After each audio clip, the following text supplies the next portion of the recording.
Bien, muchachos, como les venía diciendo, hoy vamos a trabajar las retroalimentaciones del indicador número 15, correspondiente a las temáticas de densidad y presión. Sí, vamos a estar analizando estos términos que son muy, digamos, muy cotidianos. Bueno, la presión muy cotidiana en nuestra vida y la densidad un poco más cotidiana en aquellas asignaturas que hemos visto de momento en el colegio. Sin embargo, podemos ahondar un poco más allí, también en la relación que se tiene ahí entre ambos conceptos, entre densidad y presión. ¿Sí? ¿Qué podemos decir de la densidad, muchachos? Vamos a colocar acá. La densidad, para comenzar, muchachos, va a ser esa relación que existe entre la masa y el volumen. ¿Sí? Eso es algo que debe estar muy claro en este momento. Algo que se ha mencionado en muchas ocasiones, sin embargo no está de más comentarlo. Es esa relación que existe entre la masa y el volumen de las sustancias, ¿sí? Todas las sustancias en general, y por sustancia no solo me refiero a líquidos, me refiero a gases y también a sólidos, todos pueden llamarse sustancias. Todas las sustancias poseen un valor de densidad que dependiendo del estado de la materia va a tener un valor mayor o menor dependiendo de eso. Si hay una sustancia cuyo valor de densidad no se comporta de la misma forma que las demás. Ahora, este valor de densidad puede variar dependiendo de la presión, puede variar dependiendo de la temperatura, ¿sí? Entonces, más que todo depende de ello, ¿sí? Son estas otras variables las que hacen que este valor de densidad varíe en una sustancia. Y eso varía dependiendo de la temperatura en que se encuentra, del estado incluso en el que se encuentra. Todos son factores para determinar el valor de densidad de una sustancia.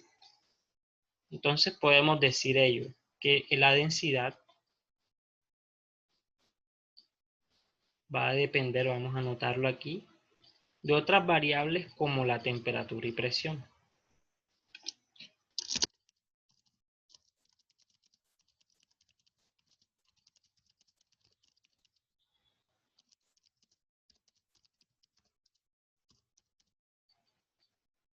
En este indicador vamos a ver de qué forma puede relacionarse tanto la presión como la temperatura. Esa es la idea de nuestras sesiones acá.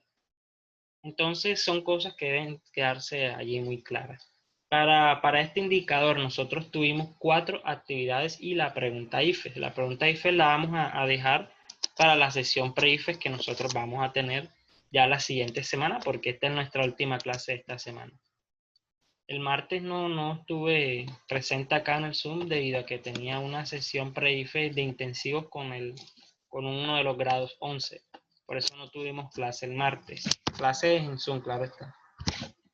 Entonces, bien, muchachos, hoy vamos a trabajar estas 4 actividades, empezando por la actividad número 1. Es recomendable que tengan allí, deben tener allí su calculadora a la mano, cosa de que podamos ir comprobando los cálculos que estemos haciendo. Porque he visto que de pronto al querer hacer un cálculo de algo, de pronto lo escriben de cierta forma que no les da lo mismo.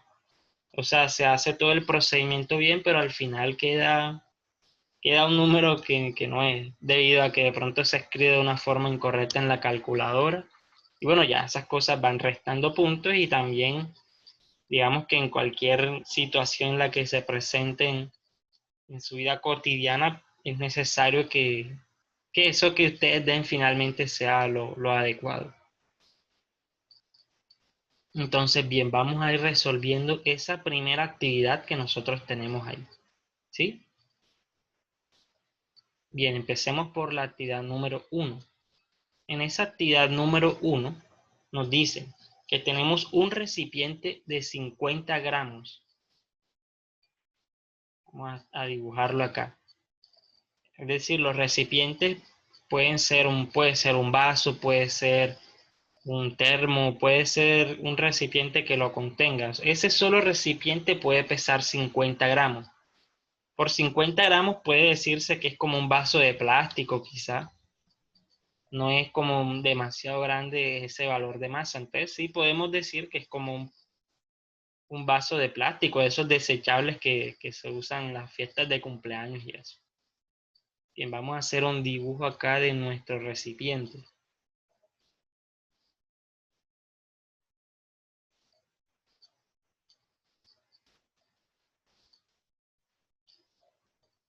Ahí rápidamente. ¿Y qué nos dicen? Se llena con 80 mililitros de una sustancia desconocida. Y ahí tenemos la sustancia. No nos especifica el estado de la materia en el que se encuentra, entonces podemos suponer que es cualquiera de los tres estados. Si acá lo vamos a dibujar pensando que es un líquido. Entonces, el solo recipiente, ¿sí? Vamos a escribirlo acá. El solo recipiente va a tener allí una masa de 50 gramos. El solo vacío, 50 gramos. Y ese valor lo vamos a denominar masa del recipiente. Es ese dato que nosotros nos están dando ahí. Masa del recipiente. Y eso es igual a 50 gramos. Nos dicen que lo llenan con 80 mililitros de una sustancia desconocida. Voy a escribirla acá también. A esa sustancia le midieron antes su volumen y determinaron que era ese. Ya tenemos el volumen de esa sustancia, son 80 mililitros. Ya lo anotamos. ¿Qué más nos dicen? Ahora nos dicen que cuando introducen esa sustancia desconocida en ese recipiente y miden su masa, o sea, la de ambos juntos, van a tener que la masa de ambos va a ser igual a 200 gramos. También lo colocamos allí, ese dato.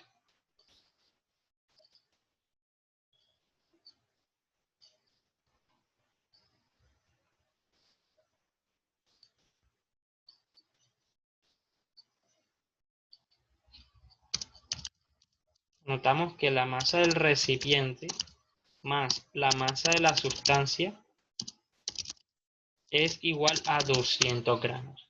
Y ahí la tenemos. Ahora viene la pregunta, determina cuál es la densidad de la sustancia. Y la podemos anotar aquí. ¿Cuál sería la densidad de esa sustancia?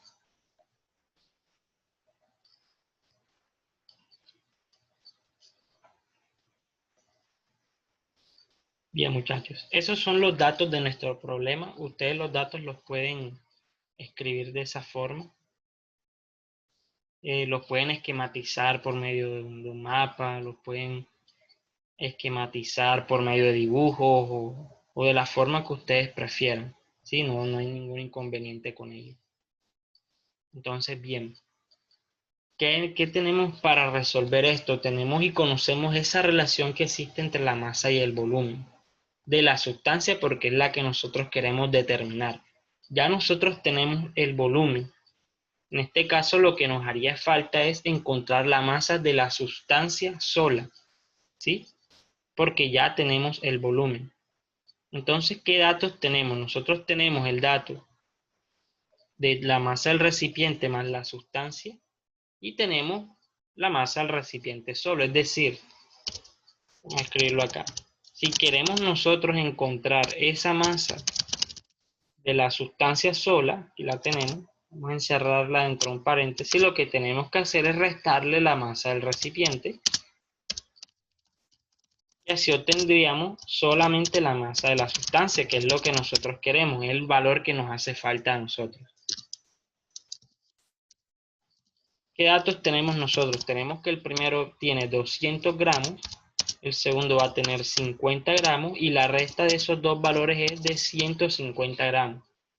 Es decir, la masa de nuestra sustancia es igual a 150 gramos. Y ahí la tenemos anotada. ¿Qué nos resta a nosotros hacer ahora, muchachos? Recomendable siempre trabajar con las unidades del sistema internacional. ¿Sí? Con las cámaras con las unidades del sistema internacional. Bien, y aquí es donde empezamos a entrar en esa parte del cálculo, ¿sí? Queremos convertir ahora esa unidad de 150 gramos a kilogramos. Vamos a hacerlo.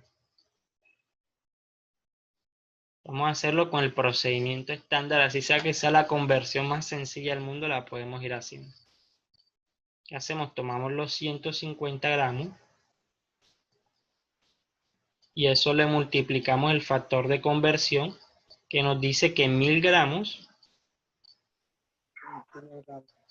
van a corresponder a 1 kilogramo.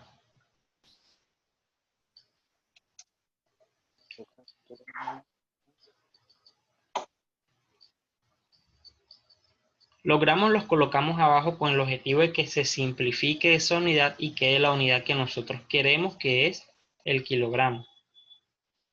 Luego de hacer eso, hacemos esa operación y eso nos daría 0,15 kilogramos. 0,15 kilogramos. Y esa sería la masa de la sustancia que emplearíamos para calcular el valor de densidad. Ahora tenemos que calcular el de los mililitros convertidos a metro cúbico. ¿Qué hacemos? Anotamos los 80 mililitros.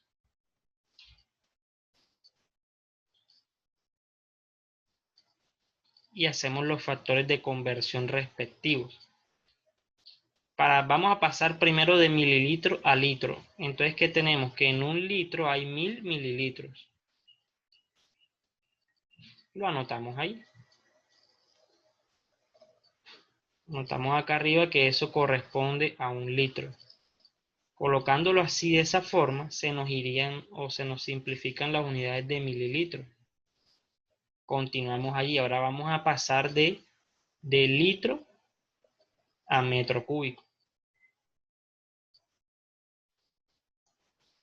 Tenemos entonces ahora que 1000 litros van a corresponder a un metro cúbico. Lo anotamos allí. Ahora sí, muchachos, ayúdenme con esta operación. Al ustedes hacerla, ¿qué resultado obtendrían allí? 8 por 10 a la menos 5 8, metro cuadrado. muy bien, 8 por Metro 10, cúbico, perdón. 8 por 10 a la menos 5 Sí, señor. metro Metro cúbico. cúbico. Alguno le dio una respuesta diferente aquí, muchachos. Es dependiendo de la forma si la hacen directa. Yo les pregunto porque es posible que lo escriban de cierta forma en la calculadora y les dé otro resultado. Sí, por eso hago la pregunta. ¿Alguno le dio alguna respuesta diferente en su calculadora al momento de hacer esto? Es decir, que hayan hecho todo hasta ahora aquí, hasta ahí. No, profe, yo lo hice todo ahí, todo hasta ahí, así como usted lo hizo, pero al final yo escribí, no sé, me dio otra cosa en la calculadora y yo eché para adelante. No sé, ¿alguno le dio algún resultado diferente ahí? Profe, eso sí, si se resuelve daría 0,00008. Es correcto, muy bien. Da un valor de metro cúbico. Profesor, ¿Sí? a mí me dio lo mismo, pero a la menos 4. A la menos 4. O sea, te dio 8 por 10 a la menos 4. O 80. Señor, 8 por 10 a la menos 4. Bueno, quizás te faltó algún cero en algún lado por allí. O de pronto escribiste 8 al principio. No sé si realizas la operación ahora otra vez, te sigue dando 8 por 10 a la menos 4. Puedes ir realizándola allí para ir confirmando eso.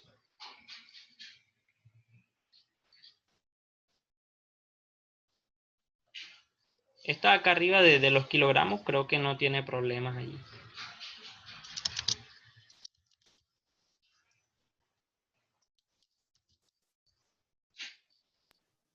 Se dio lo mismo, profe, me faltó fue un 0 en litros.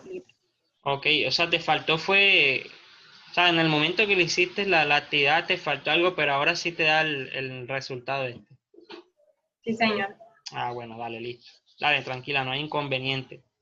Yo sé que esos problemas de calculadora sí los he visto comunes allí, más que todo a veces cuando, por decir, les da 1000 y me dicen, no, profe, me dio 1,000. También lo hemos visto mucho ahí.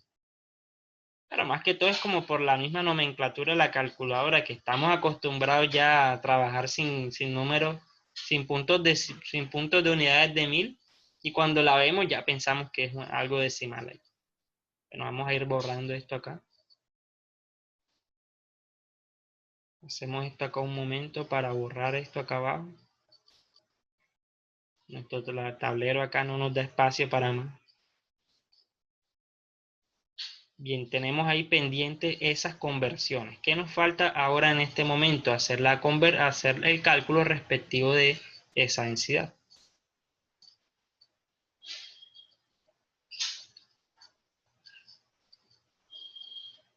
La anotamos acá abajo. Vamos a tener entonces que esa densidad va a ser igual a 0,15 kilogramos,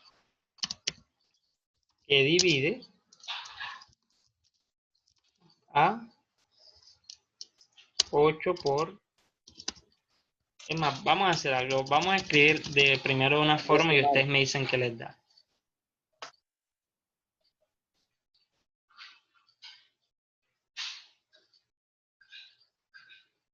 Bien, esa densidad va a ser igual, vamos a escribirlo acá, a 0,15 kilogramos, que es la masa. Recordemos que la masa va arriba. Y a eso le dividimos ese volumen que tuvimos desde el principio, que al hacer la conversión nos dio 8 por 10 a la menos 5 metro cúbico, que es la unidad de volumen del sistema internacional. Muchachos, al hacer esa operación, ¿qué resultado tienen allí? 1875 kilogramos sobre metro cúbico. Es correcto. 1875. Voy a escribirlo acá. Kilogramos sobre metro cúbico. ¿Alguno le dio alguna respuesta diferente? Yo sé que hasta allí de pronto lo hicieron bien, pero quizás al dar la respuesta pudieron haber obtenido algo diferente. ¿Por qué? Les voy a explicar por qué. Porque cuando, no sé cómo lo hará, no sé qué calculadora tenga Keiber. Keiber creo que tiene una como la mía. Sí. Flores, no sé qué calculadora usa. No, sí, todas son Casio, pero hay unas que son como más actualizadas que otras. ¿Cómo escriben generalmente para hacer esa operación? Vamos, les voy a escribir aquí. Yo escribo el 0,15 multiplicado por, abro el paréntesis, dividido, abro el paréntesis, pongo el 8 por 10, y en donde le elevo le pongo que es menos 5 y me da eso. No, no, está bien, está bien.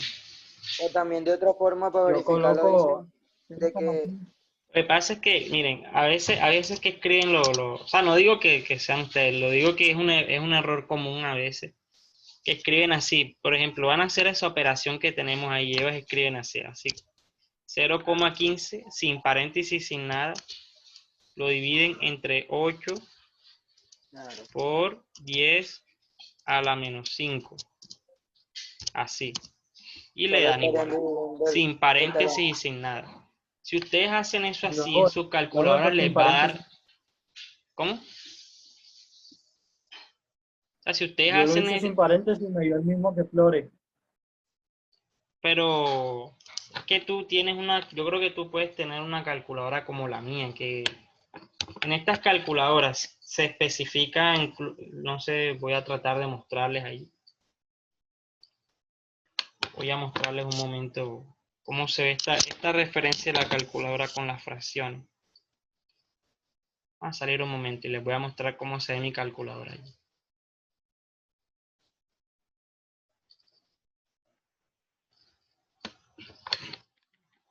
Miren, ¿cómo se ve mi calculadora? No sé si la estén viendo. En la mía se especifica directamente el fraccionario allí. Voy a tratar de voltear la cámara para que la vean bien.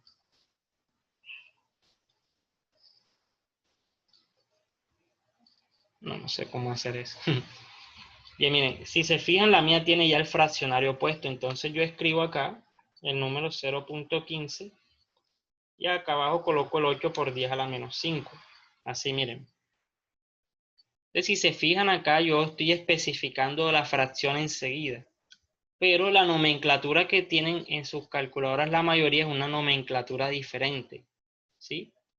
Algunos pueden hacer la operación. ¿Cómo les puede aparecer a ustedes? Algunos la harán de esta forma, miren. La pueden escribir así. Así sin paréntesis y sin nada. Entonces, ¿qué sucede con las calculadoras? Que ellas quizás no entienden en ese momento la jerarquía de las operaciones que ustedes les están pidiendo y pueden obtener un resultado diferente. Es decir, si ustedes no especifican o no emplean los paréntesis adecuados, puede que obtengan un resultado incorrecto. Yo le voy a dar igual aquí. Miren, yo le di igual y miren el resultado que me da ahora. Un resultado, se los voy a leer porque está al revés aquí.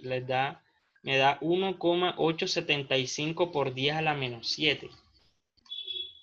Sí, es un resultado que es diferente. Totalmente diferente al que en realidad es que es 1875. Entonces, eso es lo que pasa, que si no se especifican los paréntesis les puede dar algo diferente. Voy a colocar ahora los paréntesis adecuados allí. Y van a ver que eso va a dar diferente.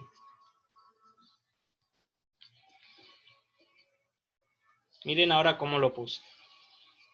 Ahora sí especifiqué la operación y pienso que debería darnos esta vez la respuesta correcta. Miren, esta vez sí nos dio 1875. Entonces esa es la diferencia. Eso es lo que a algunos estudiantes les puede suceder.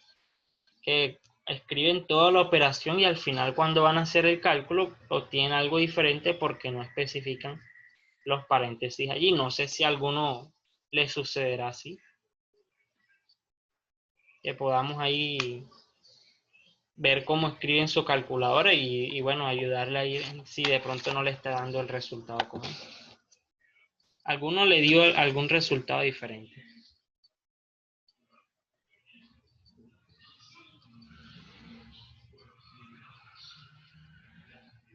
No, bueno, vamos a continuar acá. Bien, muchachos, como les venía diciendo, ahí la respuesta es 1875 kilogramos sobre metro cúbico. Eso no hay cabida de pronto a decimales ni nada. Eso exactamente debe darles así. Entonces, bien, muchachos, vamos a continuar. No sé si tengan alguna duda con esta actividad número 1. Si ha quedado claro allí o si tienen alguna duda hasta el momento.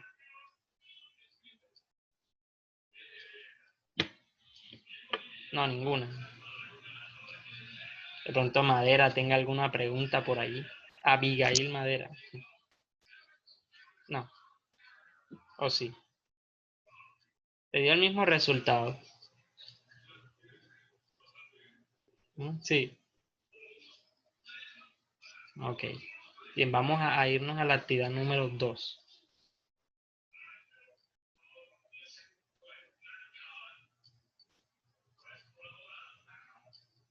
Voy a ir borrando esto.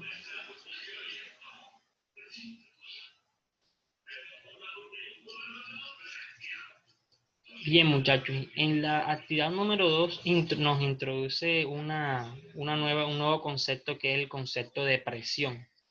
Sí, vamos a hablar un poco de lo que es la presión allí.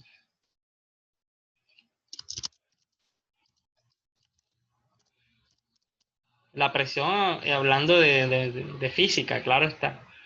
Que si hablamos de presión en otros contextos, ya es algo diferente. La presión, muchachos, va a ser la relación que existe. Vamos a escribirlo aquí.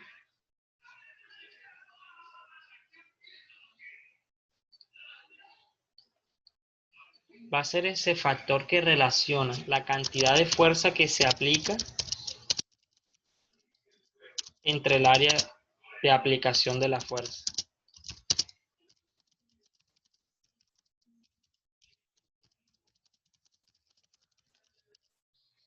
Y ese concepto lo empleamos a menudo, mucho a menudo más de lo que ustedes se imaginan. Por ejemplo, Si nosotros tenemos un determinado suelo, vamos a suponer, vamos a dibujarlo acá. Vamos a suponer que este es nuestro suelo aquí. Tenemos acá esta superficie, ¿sí? Esa superficie puede tener un valor de área. Y ahí colocamos ahora una caja de cartón. Vamos a colocar nuestra caja allí. Lo ubicamos donde una caja con un determinado valor de peso, venimos y lo ubicamos allí. Bien, ella tiene un valor de peso por ser un cuerpo con masa, ¿sí? Y entonces, ¿qué ocurre? Ella está ejerciendo un valor de fuerza sobre una parte del área donde ella se encuentra, ¿sí? ¿Y cuál es esa área? Exactamente el área donde ella se encuentra apoyada. Puede ser esta área que les estoy mostrando allí. Visto desde un plano superior, se vería así. Tenemos acá nuestro suelo y el área donde estaría ubicada esa caja podría ser esta de aquí, esta que yo les estoy mostrando ahora.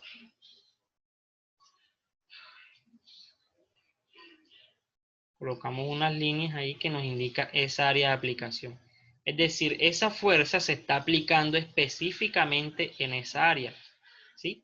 Suponiendo que el valor del peso de esa caja sea por decir, 500 newton, por ejemplo, el valor del peso de esa caja, recordemos que el peso es una fuerza, y suponiendo que esa área puede tener 2 metros cuadrados, el valor de presión que ejerce esa caja que ustedes están viendo allí va a ser igual a esa división que encontramos, y eso sería igual a 250 pascales. Los pascales, muchachos, son la unidad de presión del sistema internacional, ¿sí? Entonces es eso. La presión es esa relación que existe entre la fuerza y el área de aplicación de esa fuerza. Esa presión puede ser muy grande dependiendo de cómo nosotros juguemos con esos valores que nosotros conocemos, ¿sí? Vamos a hablar de un caso particular y es cuando nosotros, ustedes no quizás, pero de pronto los que cocinen o los que han tenido la oportunidad de coger un cuchillo para cortar algún pan o algo por el estilo, algún guineo verde, no sé. Cuando han tenido la oportunidad de estar en la cocina haciendo algún corte, ahí es donde juega bien importante este concepto de la presión. ¿Por qué? Porque nosotros podemos jugar con esos valores, es decir, esa relación existe, esa relación va a ser igual allí a fuerza, vamos a borrarlo.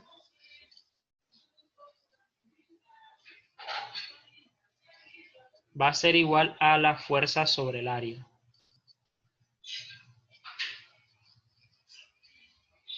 Es decir, esa fuerza es la que aplicamos nosotros y el área respectiva donde ella se encuentra, ¿sí? Si nosotros hablamos de un cuchillo en específico, el área de aplicación de la fuerza del cuchillo es muy corta, es decir, es muy pequeña. ¿Sí? Si nosotros tenemos, por ejemplo, vamos a suponer que vamos a hacer el corte de un pedazo de queso. Vamos a tratar de colocarle el color del queso ahí. Un queso amarillo, vamos a ponerle un color de queso aquí. Si nosotros tenemos ahí ese pedazo de queso y lo queremos cortar por medio de un cuchillo, venimos y colocamos el cuchillo allí.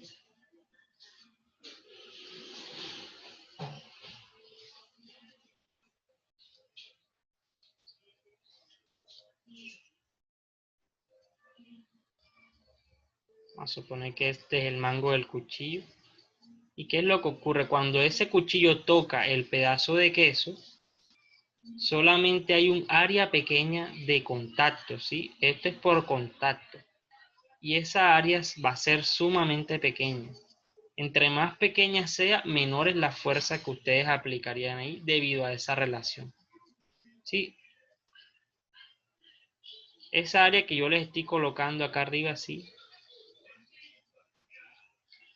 puede ser en efecto la de la aplicación de la fuerza. Va a ser sumamente pequeña y entre más pequeña sea esa área, menor va a ser la fuerza que ustedes tengan que aplicar para cortarlo.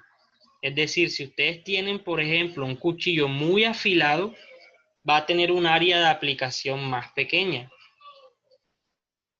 Entre más pequeño sea este valor acá en la relación de presión de fuerza sobre área, entre más pequeña sea, mayor va a ser ese valor de presión, ¿sí?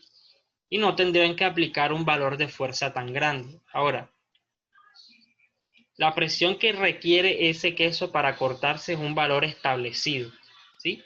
Digamos que ese queso necesita, para que eso se corte, ese queso necesita, vamos a suponer que él necesita 2000 pascales de presión para que se corte. Lo escribimos, él requiere 2000 pascales de presión. Entonces, tenemos un cuchillo romo. Un cuchillo romo es un cuchillo con poco filo. Esos cuchillos que se usan hay tipos de cuchillos. Hay unos que se utilizan para cortar pan, que no requiere de pronto un filo tan grande. Pero si de pronto queremos relajar la carne, como dicen, o queremos cortar la carne, sí se puede requerir uno mucho más afilado. Pero todos en general necesitan un valor de presión para ser cortados. Y eso va a depender del tipo de objeto o de sustancia que ustedes quieran cortar ahí. Hablando del caso de corte, porque esto se aplica a todo tipo de fuerza. Entonces, si ese queso ustedes requieren, para cortar ese queso requieren 2000 pascales de presión, entonces ustedes tienen un cuchillo que puede tener, supongamos, tenemos un cuchillo romo, un primer cuchillo romo, vamos a colocarlo aquí. Ese primer cuchillo romo va a tener de área de contacto, supongamos, va a tener 0,05 metros cúbicos. Y tenemos un cuchillo afilado, ahora, que va a tener un área de contacto mucho menor. Vamos a escribirla acá. Vamos a suponer que el área ahora es de 0,01 metros cúbicos, suponiendo. Ahí tenemos esas dos áreas. Ahora, ¿en cuál de los dos se aplicaría una mayor fuerza y en cuál menor? ¿Sí? Vamos a ver. Si ya la presión está establecida, ¿sí? ¿Qué tenemos para el caso del cuchillo romo? Ya tratando de despejar el valor de fuerza, si nosotros queremos saber en cuál de los dos vamos a aplicar una menor fuerza, lo que hacemos es despejar eso allí y nos quedaría presión por el área. ¿En cuál de los dos aplicaríamos una fuerza menor, muchachos? ¿Cuál requiere menos esfuerzo de nosotros para cortar ese queso allí? ¿El cuchillo romo o el cuchillo afilado? ¿Qué opinan ustedes allí, muchachos? El afilado. El El afilado. afilado. El afilado, ¿cierto? ¿Por qué? Porque la presión en el primero es de 2000 pascales. Si nosotros multiplicamos 2000 pascales por 0,05 metros cúbicos, eso nos daría 100 newton en el cuchillo romo. Y si nosotros hacemos la operación de 2000 pascales por 0,01 metros cúbicos, nos daría 20 newton. Un valor de fuerza 5 veces menor al que tendríamos con un cuchillo romo. Entonces ahí es donde nosotros empezamos a ver cuál es la influencia o cuál es la razón por la que afilamos un cuchillo, ¿sí? Porque para nosotros, créanme que esa fuerza que ustedes están calculando allí, que estamos calculando, es la que uno aplica. Y uno siempre va a querer hacer el menor esfuerzo posible por realizar las actividades que tengamos. Sí, de hecho ese es el objetivo de todos nuestros estudios, de todo tratar de aprender todo para que, digamos, podamos realizar lo que este mundo nos exige con el menor tiempo posible, la menor cantidad de personal humano posible, la menor cantidad de dinero posible, todo, mejor dicho, con el menor esfuerzo posible. Entonces, si tenemos un cuchillo que nos está ofreciendo 5 veces menos fuerza, ese es el que hay que coger para cortar el queso. Yo no me voy a estar matando con un cuchillo romo aplicando ahí 5 veces la fuerza que podría aplicar con un cuchillo afilado. Entonces, ahí es donde nosotros podemos ver ese concepto de presión, ¿sí? Lo podemos ver claramente ahí. Eso hablando de lo que es la presión, ¿sí? Es la fuerza que se ejerce sobre un área. El ejemplo del cuchillo es solamente un ejemplo, porque eso se aplica para todo tipo de área y todo tipo de fuerzas. Entonces, vamos a ver ahora la actividad número 2, en donde se asocia ahora ese concepto de presión con el valor de la densidad. Vamos a borrar esto aquí.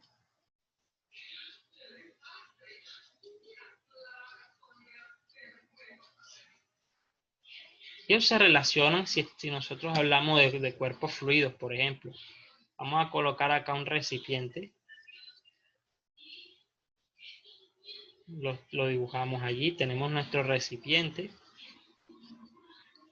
Y en él nosotros introducimos una sustancia. Vamos a colocarla de color verde.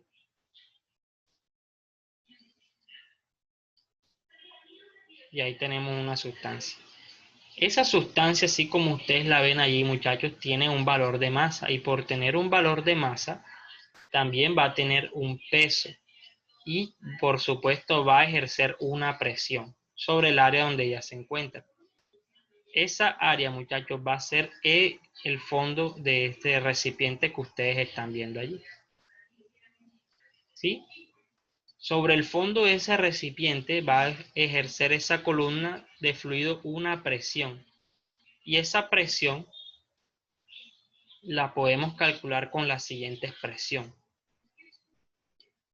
La presión que ejerce una columna de fluido va a ser igual a su densidad por la gravedad por la altura que tiene esa columna de fluido.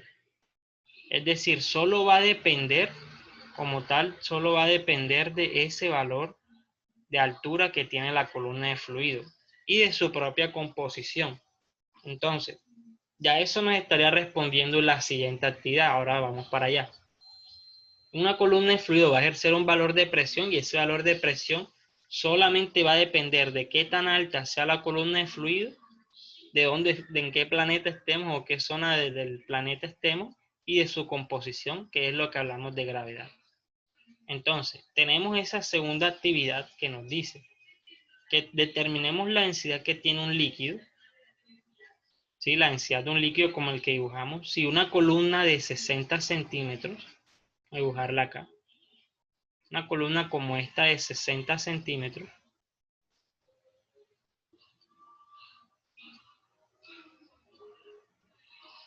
de él produce una presión de 5.000 pascales sobre la base del recipiente que lo contiene. Bien, produce una presión de 5.000 pascales. Ahí está. Listo, 5.000 pascales. Entonces nos piden que determinemos la densidad de esa sustancia. ¿Sí?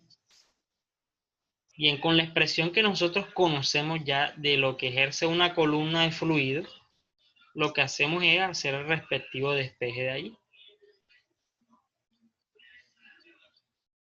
¿Qué sabemos? Sabemos que la presión de una columna de fluido va a ser igual a la densidad por la gravedad por la altura. Si nosotros queremos encontrar la densidad, lo que hacemos es despejar eso. Nos quedaría la presión, el numerador, que divide a la gravedad por la altura.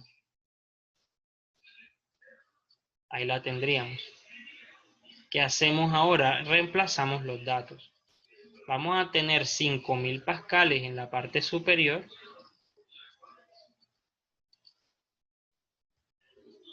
Colocamos ahí 5.000 pascales.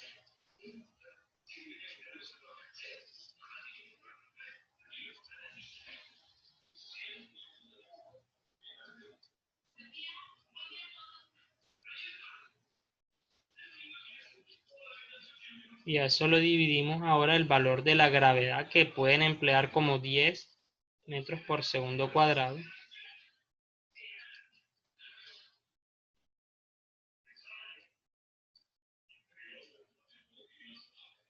Y a eso le multiplicamos el valor de la altura, que al ser 60 centímetros, eso convertido a metros nos daría 0.6 metros. Al hacer esa operación, ¿qué resultado tuvieron allí, muchachos? Al hacer esa operación. 300 kilogramos entre metros cúbicos. 300. Yo Con, tuve con esos valores que están ahí. 833. Ok, Yo tuve bien. 833. Está 833.33 infinito porque nunca pasa de ahí de 33. Ok, entonces ahí tenemos dos resultados diferentes.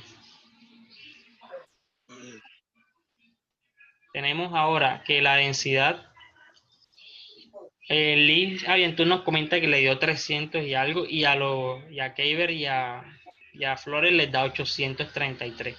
La respuesta, o sea, el cálculo bien hecho da 833,33 kilogramos sobre metro cúbico. Entonces, de pronto, no sé qué ha sucedido, qué pudo suceder con Aviantún allí, porque si lo hacemos de pronto con la gravedad, que realmente es que es 9,8, nos da, sí nos da diferente, pero no tan diferente. Nos daría 849. Entonces, no es tan diferente así el resultado. No sé de pronto, al realizarlo, si lo escribió sin paréntesis, no sé. Podríamos estar, ella me podría comentar ahora que lo realicé de nuevo si le da el mismo resultado o si le sigue dando todavía 300. Si te sigue dando 300, puedes compartirme ahora lo que hace en la calculadora y ahí hacemos las correcciones. Al hacerlo, ¿qué resultado te da?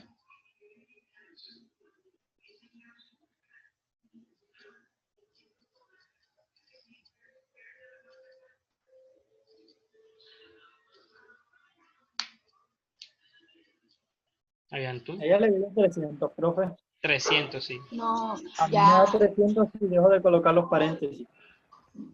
ya, sino que no puse el paréntesis, por eso fue. Ah, bueno. Es que eso pasa, mira, si nosotros escribimos, vamos a transcribirlo acá. Si ustedes escriben así, 5000, sin paréntesis, entre 10 por 0.6, ¿qué es lo que va a hacer la calculadora? La calculadora va a dividir 5000 entre 10, es decir, primero va a hacer esto y después lo va a multiplicar por 0.6. Yo lo voy a hacer así para ver si la calculadora, para ver si me da el 300 que dice Aviantún ahí. Ahí está, 300.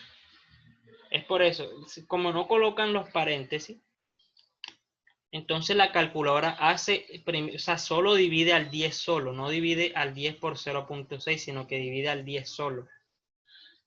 Y por eso le dio 300, ¿sí? Fue un error de calculadora como tal. Entonces lo recomendable es que empleen los paréntesis siempre, ¿sí? Profe, Señor. lo mismo pasa en el ejercicio pasado. Mire que lo mismo pasa en el ejercicio pasado, que mire que el 0,15 lo dividían entre el 8. Entonces la calculadora, al no tener paréntesis, lo entiende como que 0,15 divide entre 8. Y ese resultado es que lo va a multiplicar por el Por 10 a 10 a la la menos menos 5. 5 es correcto. Eso es lo que Entonces, por pasa eso ahí. sí. Eso es lo que pasa ahí. Ustedes créanme que ustedes van a quedar bien claros en eso cuando empiezan a trabajar con Excel. De pronto, no sé si han tenido la oportunidad de trabajar haciendo fórmulas en Excel, haciendo cálculos así, no sé, armando fórmulas. Ustedes han trabajado en Excel en ese aspecto. No. No mucho así. Que tengan una tabla de datos y quieran emplear una fórmula para que se multipliquen de cierta forma. Por decir, tenemos de un lado los valores de densidad y por otro lado los valores de volumen, pero los valores de volumen están así escritos en notación científica. Eso sería bueno que lo hiciéramos en algún momento, una práctica con Excel allí. Sería bueno porque es que ahí es donde esos paréntesis también juegan un rol muy importante. Excel es una calculadora igualito. Tienen que ponerle los paréntesis que son porque si no, eso no les va a dar la respuesta. Entonces, bien, muchachos. Lo importante es eso, que que vayamos aprendiendo ahí sobre ello. Bien, la respuesta es 833,33. Algunos emplean, perdón, 9,8 como gravedad. Tampoco hay problema con eso. No hay inconveniente. Si emplearon otra gravedad, ya si emplean una gravedad toda diferente como 15 o otra o algo así, ya ahí sí es algo muy diferente. ¿Tienen alguna duda con respecto a esta actividad número 2, muchachos? No, profesor, todo claro. Ok, bien. Vamos a hablar de la actividad número 3. Ah, bueno, tenemos a Liz con una pregunta. Adelante. Profesor, disculpe, en la gravedad es 9,8 porque puso 10. Me imagino que porque se aproxima, ¿verdad? Quiero que Es me aclare correcto, eso. se aproxima, se aproxima. ¿Por qué empleamos 10? Gracias. Por efectos de aproximación. Y la gravedad en realidad depende de varias cosas, ¿sí? Depende del... una de las cosas que influyen en el valor de la gravedad es el radio de la Tierra. ¿Sí? El radio o esa distancia que tenemos desde el centro de la Tierra hasta donde estamos ubicados nosotros. ¿Por qué es diferente? ¿Por qué no es igual en todo el planeta? Porque nuestro planeta no es totalmente esférico. Nuestro planeta tiene una forma diferente. Es como tiene como una forma ovalada, ¿sí? Y debido a eso, en algunas zonas hay un poco más de lejanía con respecto al centro que en otras zonas. Sí, eso es lo que ocurre. Los valores más altos de gravedad en el planeta se encuentran en los polos de la Tierra. Allá en el polo ártico, como en el polo antártico, allá donde se encuentra la Antártida y allá donde hay solo hielo, allá en el polo norte. ¿Sí? Allá es donde se encuentran los valores más altos de gravedad debido a esa lejanía precisamente. Entonces eso es lo que influye. Para acá, generalmente para la mayor parte de las zonas del planeta es 9,81. ¿Sí? Y bueno, y como el planeta es tan grande, digamos que en ciertas zonas la gravedad varía muy poco, dependiendo si estamos haciendo cálculos de gravedad en Barranquilla.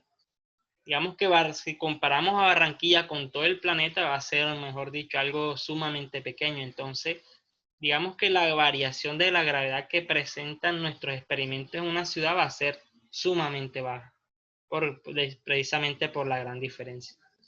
Entonces, por eso empleamos o utilizamos una gravedad y la consideramos constante.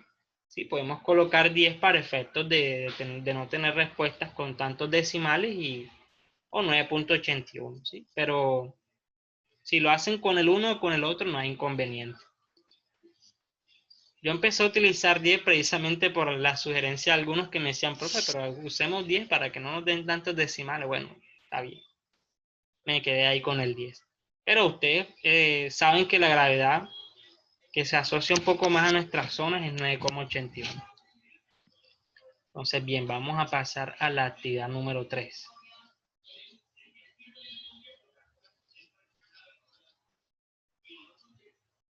Vamos a borrar esto aquí.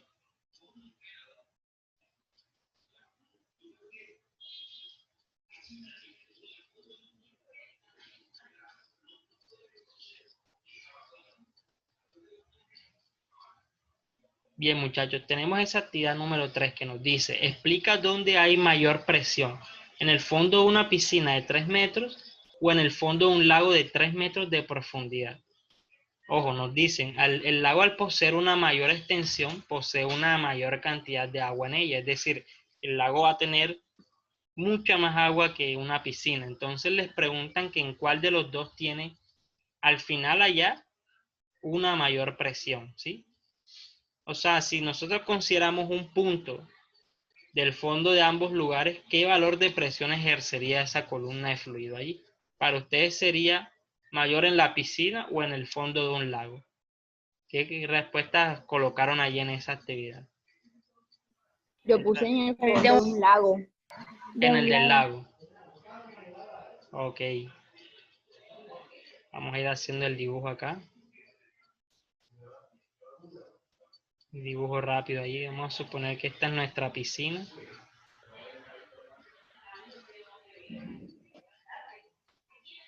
Es una piscina inflable ahí más o menos cúbica, esas que andan comprando ahora los niños ahí para las fiestas infantiles.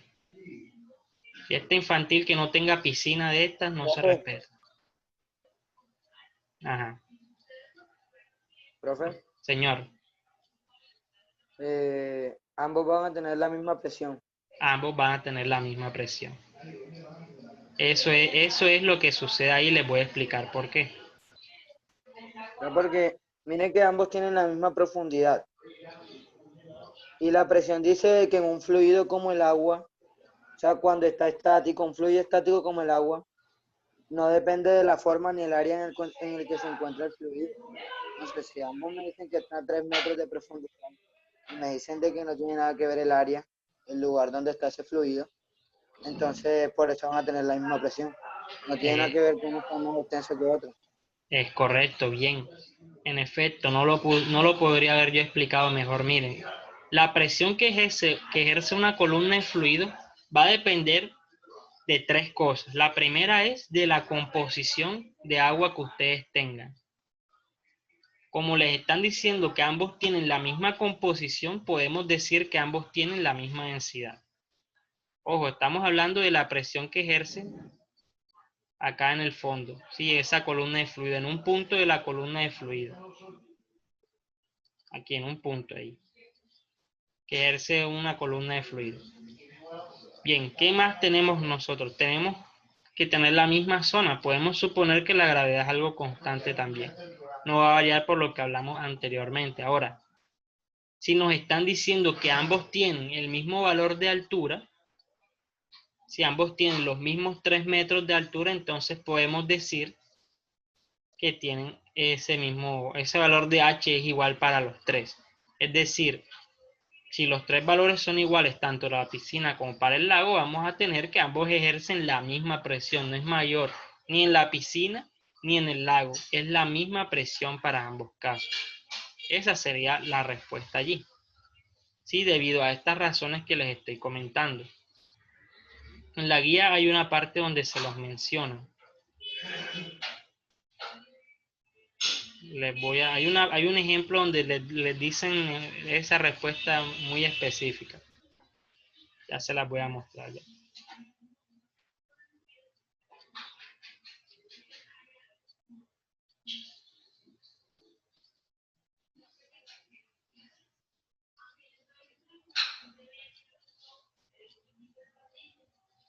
Tenemos allí que cargue. Profe, esa parte de la guía fue que me guié. Sí, claro, claro, es correcto. Eso está Dice toda la específicamente, respuesta prácticamente. Sí. ajá, les dice la respuesta prácticamente. Es el ejemplo número 2. Queremos allí que cargue un poquito más.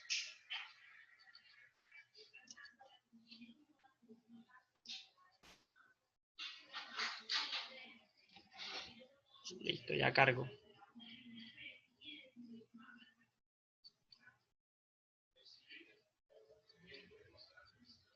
Listo, aquí está, miren. Ejemplo número 2, que es precisamente el que acabamos de hacer, miren. Acá nos dice lo siguiente, vamos a leerlo. Una característica muy importante de la presión de un fluido estático es que ésta no depende de la forma ni del área del recipiente que contiene el fluido, sino solo de la profundidad. Es decir, mientras mayor es la profundidad, mayor es la presión que se ejerce. Entonces, el lago puede tener un mayor área de extensión en su parte superior o en general de la cantidad de agua, pero eso solo va a depender de la profundidad, ¿sí? Y puede también depender de la composición, como les dije y eso, pero ahí les especifica que es la misma composición, la misma zona. Bueno, eso era algo de suponerse la misma zona y también les dan la misma profundidad. Es decir, que ambos iban a tener el mismo valor de presión, ¿sí? No sé si de pronto para los que respondieron algo diferente haya quedado claro ellos, si quieren de pronto, si tienen alguna duda al respecto, o si no quedó muy claro allí. De los que respondieron de pronto algo diferente.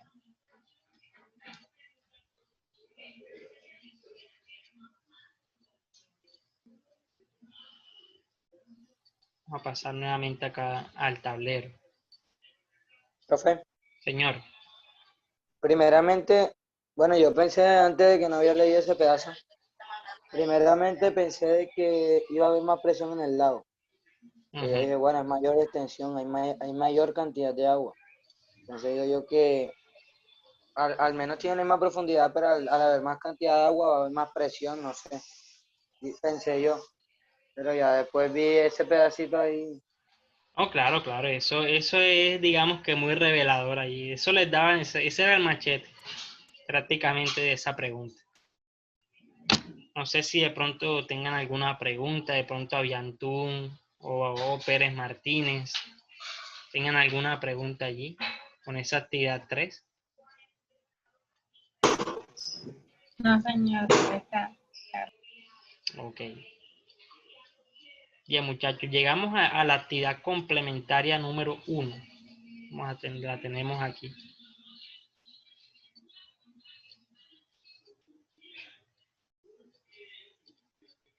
Tenemos esta actividad complementaria número 1. Sí, que era la cuarta actividad correspondiente a ese indicador que nosotros tenemos, indicador número 15.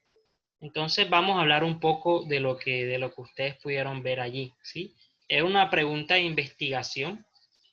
Ustedes tenían esa opción de poder investigar en la web sobre la explicación de lo que se les pide allí, ¿sí? Eso se asocia a esa parte de las clases en donde veíamos el comportamiento de la densidad con respecto a la temperatura, ¿sí? Me gustaría que de pronto alguno me comentara sobre el contexto en el que está ubicada esta actividad complementaria 1. ¿Qué es lo que nos quiere decir o qué es lo que nos preguntan aquí en esta actividad?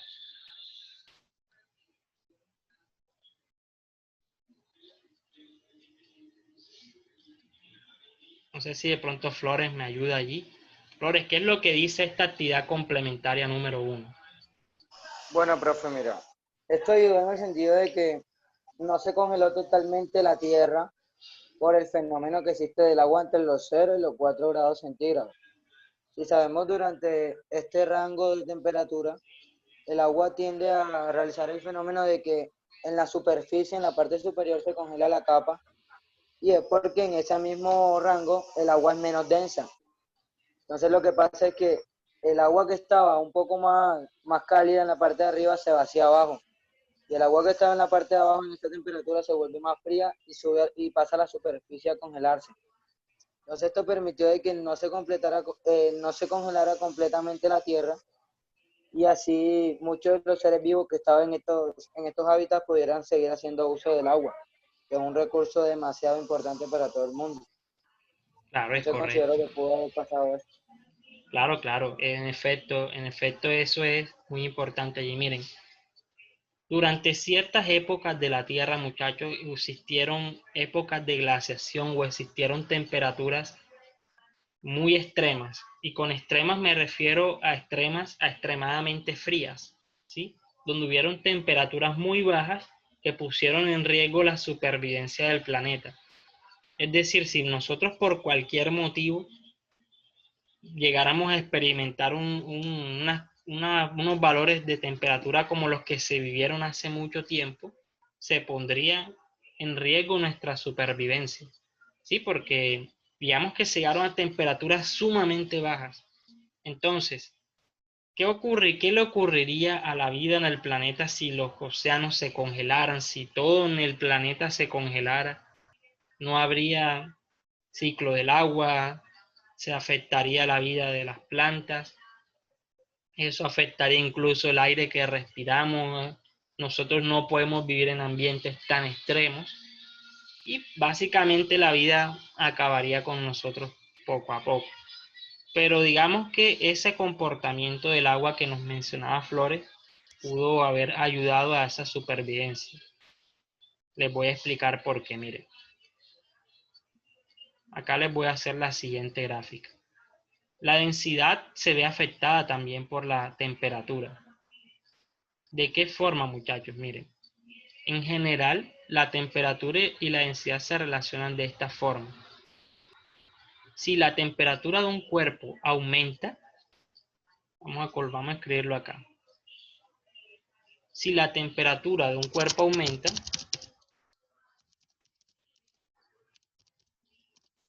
entonces la densidad disminuye. Ahora, si la temperatura de un cuerpo disminuye,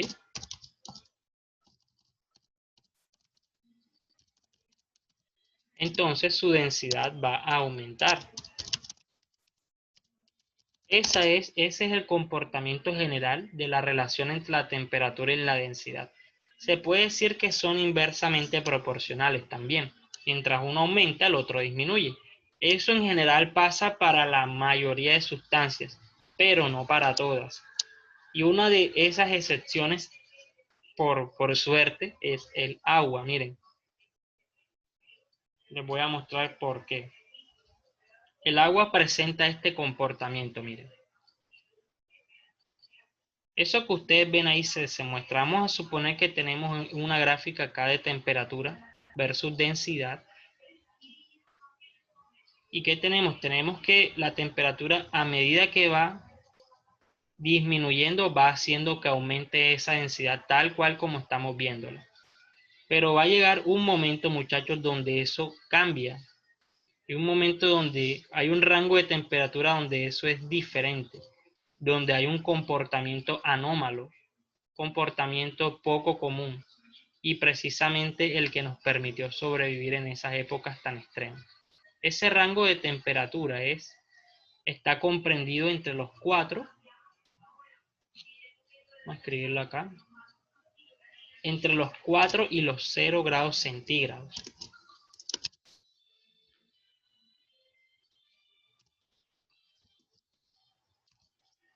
Ahí lo tenemos, entre los 4 y los 0 grados centígrados. ¿Qué ocurre allí, muchachos? Cuando llega a los 4 grados, la densidad del agua, en vez de seguir aumentando, lo que hace es disminuir. Y debido a eso que disminuye, empieza a ocurrir un fenómeno allí. Antes de eso les voy a mencionar algo. Por ejemplo, si nosotros tenemos dos fluidos combinados, dos fluidos inmiscibles como el agua y el aceite, ¿sí? Ambos tienen valores de densidad diferentes. La densidad del agua es mayor a la del aceite. Es decir, si nosotros colocamos el agua y el aceite en un mismo lugar, el que tendría o el que se ubicaría en el fondo va a ser el que tiene una mayor densidad. En este caso sería el agua.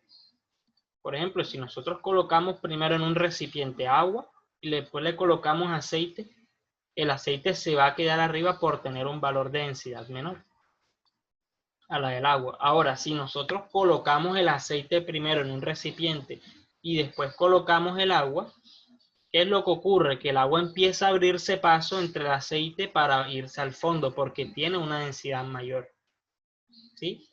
Tiene una densidad mayor y debido a eso no puede permanecer en la parte superior. Él se va directamente al fondo. Eso es lo que sucede allí. Ahora, ¿cómo este comportamiento pudo ayudar a la supervivencia? Miren, en un lago común como el que estuvimos viendo en la actividad número 3 que estuvo pasada, ¿qué veíamos nosotros? Teníamos un lago allí, un lago abierto a la atmósfera. Ahora, los procesos de refrigeración son superficiales como tal. Son superficiales, ¿y a qué me refiero con eso? Ahora, si nos vamos ahora a una nevera, el caso de una nevera, y nosotros llenamos un vaso de agua y lo colocamos en el congelador, ¿cuáles serían las superficies por donde eso empezaría a bajar de temperatura? Por todas las superficies. ¿Por qué, muchachos? Porque la parte superior del agua se encuentra ahí expuesta al ambiente del aire a baja temperatura del congelador. Y por el lado del recipiente el agua se encuentra en contacto también. Es decir, todas las áreas superficiales de ese volumen de agua se encuentran expuestas en el congelador ahí a ese ambiente extremo que se encuentra, incluso la parte superior. Pero en la naturaleza eso no ocurre de esa forma. Por ejemplo, los lagos solo están expuestos al ambiente por su parte superior. En la otra parte, el volumen de agua se encuentra rodeada por tierra, se encuentra rodeada por otros volúmenes diferentes allí, más que todo por tierra, por otras cosas. Solo en su parte superior se encuentra ahí expuesto al ambiente, es decir, es la única zona por donde va a empezar la transferencia de calor. Entonces, si hay un ambiente muy extremo afuera, va a estar la parte superior del agua expuesta a eso, es decir, viene y se enfría la parte superior. Vamos a suponer que este es nuestro volumen de agua.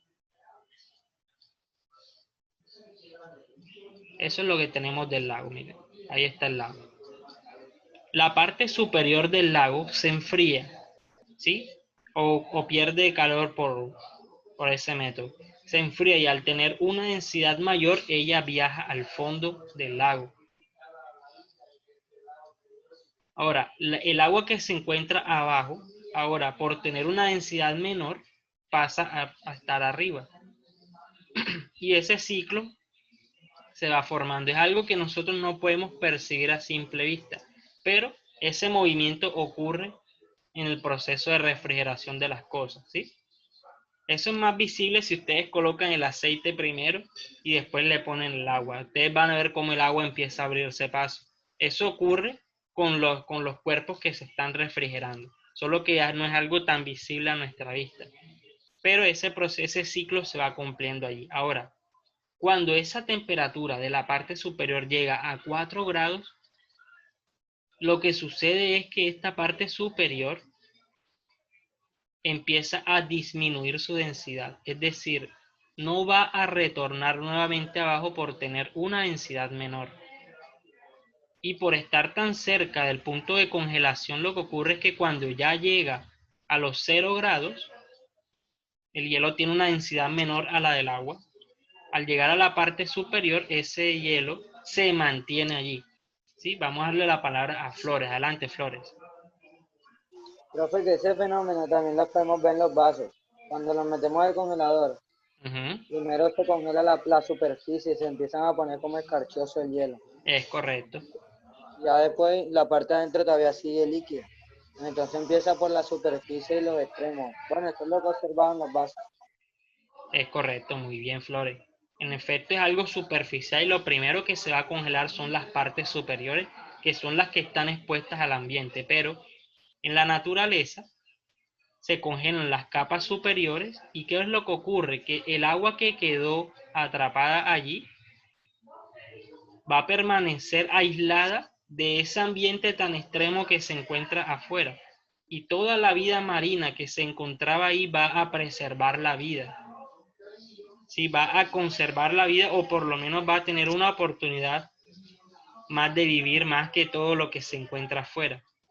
Entonces, en esas épocas de glaciación extrema, el comportamiento del agua influyó de esta forma en que se pudiera preservar la vida del planeta. Sí, porque gracias a eso fue que la vida marina y que esos cuerpos de agua que quedaron atrapados no se congelaran totalmente. Entonces, esto es gracias a ese comportamiento del agua que todo eso ocurrió, ¿sí? Era más o menos lo que pedía que investigaran, algunos lo habrán hecho. No sé si de pronto haya quedado claro allí o me gustaría saber de pronto qué respondieron ustedes en esta actividad, muchachos. Si les fue igual o no sé. ¿Quedó clara la explicación de esta actividad complementaria, muchachos? Sí, profesor. ¿Qué dice allí Valentina Pérez?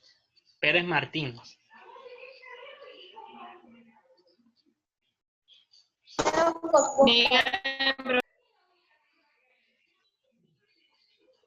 Entonces sí, muchachos, es algo que invita incluso a reflexionar un poco porque, bueno, imagínense, de todas las sustancias del mundo y justamente en ese rango es que el agua se comporta así. Si eso no fuera así, muchachos, si este comportamiento no existiera, si ese comportamiento del agua no existiera, créanme, muchachos, que no habríamos podido sobrevivir a todas las épocas que sufrió el planeta en sus momentos más extremos. Fue gracias a ese comportamiento del agua que se pudo preservar la vida en los momentos más difíciles de la supervivencia de la vida en la Tierra. Entonces son cosas que invitan a reflexionar allí. Gracias al universo y a Dios y a todo lo que pudimos nosotros recibir en cuanto a las características de las sustancias. Bueno, tuvo el agua esa característica y gracias a ello estamos aquí para hablar de eso y de echar el cuento. Entonces, bueno, muchachos, me gustaría saber si tienen alguna pregunta sobre esta actividad o en general sobre el tema. ¿Tienen alguna pregunta o algo que deseen aclarar un poco mejor? De pronto el señor Alejandro Donado allí. ¿Tenga alguna pregunta? Profe, todo claro. Ok, dice Ana Herrera. Yo también lo entendí todo. Vamos a revisar acá. Listo. Bien, ahí nos comenta Valeria Crespo que todo claro. Bien, muchachos.